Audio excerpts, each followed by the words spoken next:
जी नमस्कार, मेरा नाम रामबाबू गौड़ है और आप मुझे राजगढ़ का लोकप्रिय यूट्यूब चैनल रंगीलो राजगढ़ पर देख रहे हैं।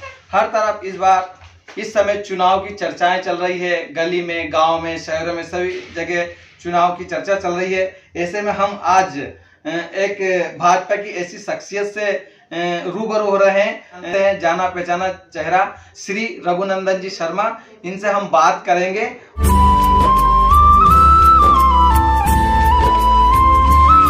क्या कुछ भाजपा में हो रहा है और चुनाव में टिकट किसको मिल रहा है, तमाम तरह की बातें हम इनसे करेंगे। सर नमस्ते। नमस्कार नमस्कार। सर सबसे पहला सवाल है आपसे, क्या रघुनंदन जी शर्मा को भी टिकट की आस है या टिकट लेना चाहते हैं? देखो, मैं तो पार्टी के निर्देश पे, कार्यकर्ताओं की मेहनत से और जनता के आशीर्वाद से 2 बार यहाँ का विधायक रहा हूँ। एक बार रूलिंग पार्टी का, एक बार अपोजिशन का। 2 बार मैं विधायक रह चुका। अब अगर पार्टी निर्देश देगी तो लड़ूंगा, अन्यथा मेरी जो मनोदशा है जी, वो तो ये है कि 2 बार चूंकि विधायक रह लिए, 2 बार विधानसभा का टिकट पार्टी ने दिया, दोनों बार जनता ने आशीर्वाद दिया। अगर अब पार्टी निर्देश देगी तो विधानसभा लड़ लेंगे, अन्यथा लोकसभा अगर पार्टी देगी टिकट तो लोकसभा जरूर लड़ेंगे। जी जी जी। तो अभी पार्टी के ऊपर है, अगर वो टिकट देती तो ये चुनाव जरूर लड़ेंगे। सर एक बात बताएं, आत्मनिर्भरता मतलब आत्मनिर्भरता की परिभाषा क्या है? ये आत्मनिर्भरता का मतलब है कि आत्मनिर्भर, जो किसी दूसरे पे आश्रित ना हो, अपने आप पे हर दृष्टिकोण से, हर समस्या पे, हर चीज में आत्मनिर्भर आदमी रहे, अपने ऊपर निर्भर, किसी ऊपर आश्रित नहीं रहे, वो आत्मनिर्भर। जैसे अभी मामा जी ने लाडली बहना चलाई, हाँ, महिलाएं आत्मनिर्भर बनेगी इससे? देखिए, कई बार ये होता है कि महिलाएं जो खास तौर से गृहस्थ महिलाएं हैं, जो हाउस वाइफ हैं, जो घर में रहती है, व्यवसाय नहीं करती, नौकरी नहीं करती, उन महिलाओं को कई बार परेशानी आती है आर्थिक दृष्टि से। इसलिए अगर उनको 1000 रुपये या 1250 रुपये या जैसा वो मुख्यमंत्री जी कह रहे हैं कि 3000 तक पहुंचाएंगे, वो अगर लाडली बहना को मिलता है तो वो छोटे मोटे खर्चे जिनके लिए वो कई बार पतिदेव पर आश्रित रहती हैं, कई बार अपने बेटों पर आश्रित रहती है, कई बार दूसरों पर आश्रित रहना पड़ता है, तो इस मामले में जरूर वो थोड़ी सी जो छोटे मोटे घरेलू खर्च होते हैं उन पे वो आत्मनिर्भर जरूर होंगी। लेकिन सर विपक्ष तो कहता है कि ये जो योजना लाए हैं मामा जी, ये सिर्फ चुनाव जीतने के लिए लाए हैं। अगर विपक्ष कहता है कि चुनाव जीतने के लिए लाए हैं तो फिर उनने ये घोषणा क्यों करी कि हम भी 1500 रुपये देंगे? अगर हमारी सरकार आई, ऐसा बोला है कांग्रेस ने, जो आने वाली नहीं है, परंतु उनने बोला है कि अगर हमारी सरकार आई तो हम 1500 देंगे, तो भैया क्यों दोगे 1500? तो हम तो महिलाओं को आत्मनिर्भर बनाने के लिए कि छोटे मोटे घरेलू खर्चे हैं उसके ऊपर भी वो किसी पर आश्रित ना रहे, इसलिए लाडली बहना योजना चलाई है। और वो योजना बहुत अच्छी है, बहुत पसंद आ रही है। कांग्रेस में घबराहट है क्योंकि लाडली बहना का इतना असर और इतना प्रभाव हो रहा है कि कांग्रेस बेहद घबराहट में है। और उस घबराहट में भी शिवराज जी ने और तुरुप का इक्का चल दिया इनके 1500 के ऊपर, कि उनने 1500 ही घोषणा करी और उनने फिर ये कहा कि इनकी सरकार तो आने वाली नहीं, कहाँ से देंगे, पर मैं ही आपको अभी तुरंत 1250 करता हूँ और धीरे धीरे धीरे जैसे भी आर्थिक सक्षमता आ जाएगी या इस आर्थिक रूप से व्यवस्था हो जाएगी, मैं आपको 3000 रुपये तक पहुँचाऊँगा लाडली बहनों को। तो मतलब 3000 रुपये भी मिलने लगेंगे? पक्के में मिलेंगे ही। तो सर आप राजगढ़ से 2 बार विधायक रह चुके हैं जी। सर, पहले का जो राजगढ़ का जिला अस्पताल था और आज का, लोग झालावाड़ पे भरोसा करते हैं, क्या कहेंगे सर? मैं इस मामले में ये बात जरूर है, थोड़ी सी स्वास्थ्य सुविधाओं में सुधार होना चाहिए, ये बात सही है। मैं कोई वैसे ही भारतीय जनता पार्टी का नेता होने के कारण ये नहीं कहूँगा बहुत शानदार व्यवस्था है, बहुत शानदार हो रहा है। मैं कहूँगा कि निश्चित रूप से स्वास्थ्य सेवाओं में सुधार होना चाहिए, डॉक्टरों की व्यवस्था होना चाहिए, एनेस्थीसिया वालों की व्यवस्था होना चाहिए, नर्सों कंपाउंडरों की जहाँ ज़रूरत है वहाँ भी व्यवस्था होना चाहिए, और साथ ही जो दवाएं हॉस्पिटल से उपलब्ध होना चाहिए वो भी कई बार उनकी भी अनुपलब्धता रहती है, वो दवाइयाँ भी उपलब्ध रहना चाहिए। कुल मिला के स्वास्थ्य सेवाओं में सुधार की बहुत आवश्यकता है। सर, आप भाजपा के जमीनी नेता हैं। राजगढ़ जिला इस बार 52वें नंबर पर शिक्षा के जो शैक्षणिक स्तर है उसमें आया है, इस पर क्या कहेंगे?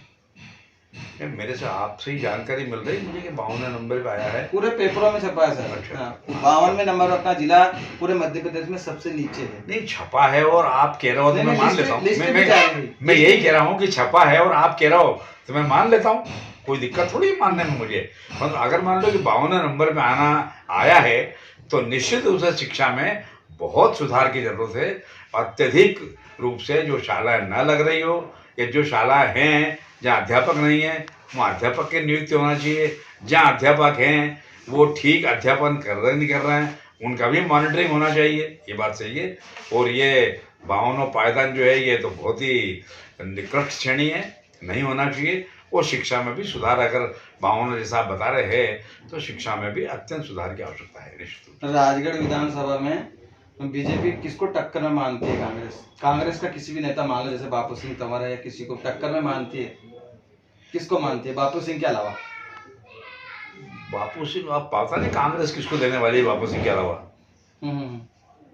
मतलब वैसे मुझे लगता नहीं है कि कांग्रेस में कोई टक्कर वाला नेता है। मैं बापू सिंह के, अच्छा, बापू सिंह को छोड़ के नहीं, हाँ। मैं बापू सिंह के कोई टक्कर लेने वाला नहीं है। आपको विश्वास है कि इस बार? पूरा विश्वास है, पूरा विश्वास है कि भारतीय जनता पार्टी यहाँ से जीतेगी निश्चित रूप से। और टक्कर में कोई भी हो कोई दिक्कत नहीं, बापू सिंह भी हो, इसलिए मैंने बोला कि मैं बापू सिंह के, कोई भी आ जाए जो भी उनका कैंडिडेट हो। मुझे नहीं मालूम कौन है, बापू सिंह का नाम तो अपन इसलिए ले रहे हैं क्योंकि वो प्रेजेंट एमएलए हैं।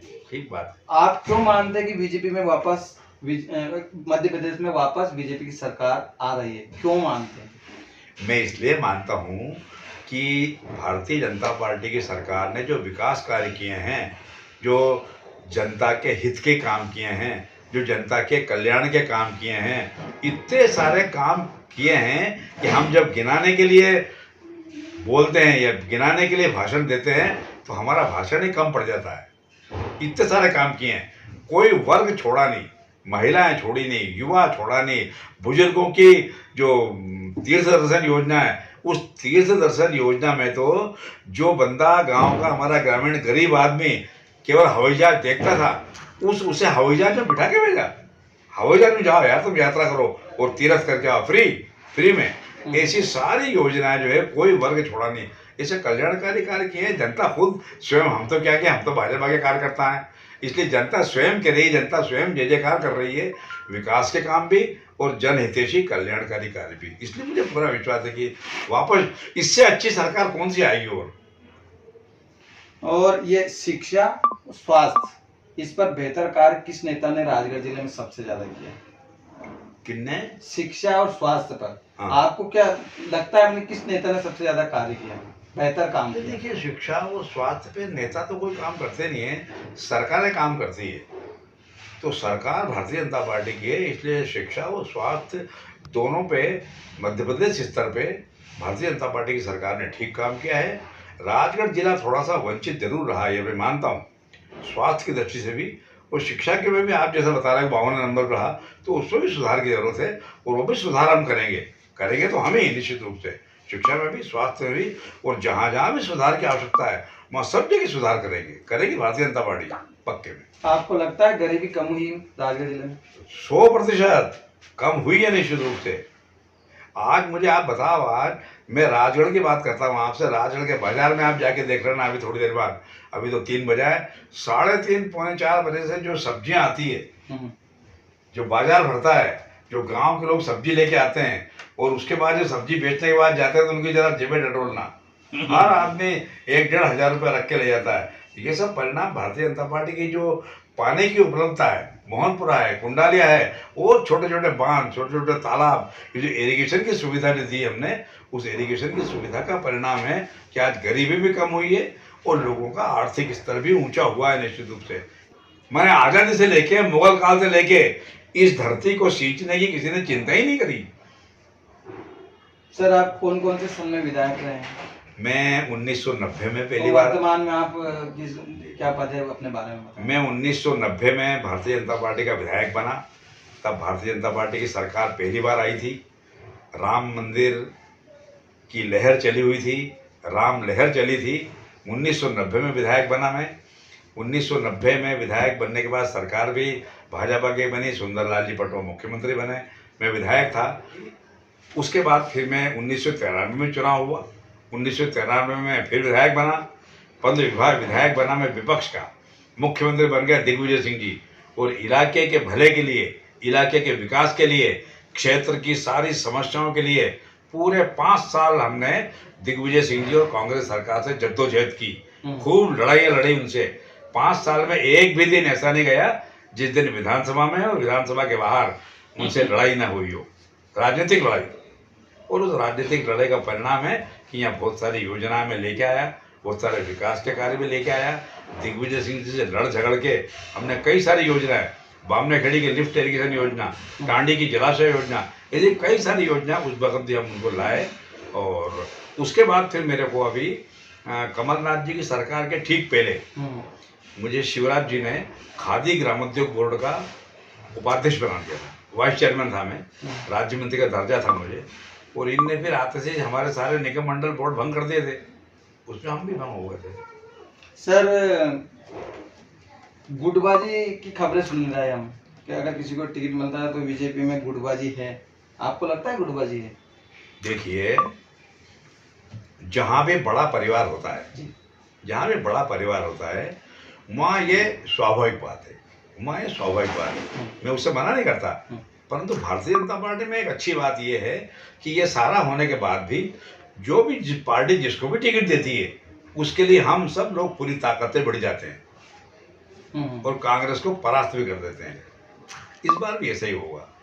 तो बड़ा परिवार होने के कारण गुटबाजी तो छोटी मोटी बातें होता रहता है और मत भिन्नता भी होती है कई बार, परंतु पार्टी के लिए सब लोग लड़ते हैं, पार्टी के लिए सब लोग समर्पित रहते हैं, ये बात सही है। टिकट की दौड़ में आप सबसे आगे किसको मानते हैं?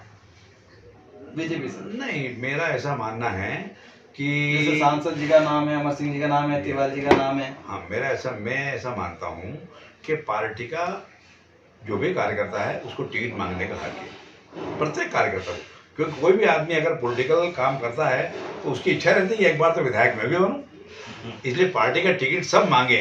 परंतु हम ये कई बार कार्यकर्ताओं से कहते हैं कि भैया टिकट सब मांगो, कोई दिक्कत नहीं, हर एक को आके टिकट मांगने का, परंतु टिकट जिसको मिल जाए फिर उसके बाद फिर अपन सब लोग उसके लिए काम करेंगे, पार्टी के लिए काम करेंगे। उसके लिए क्या करेंगे? पार्टी के लिए काम करेंगे, पार्टी को जिताएंगे।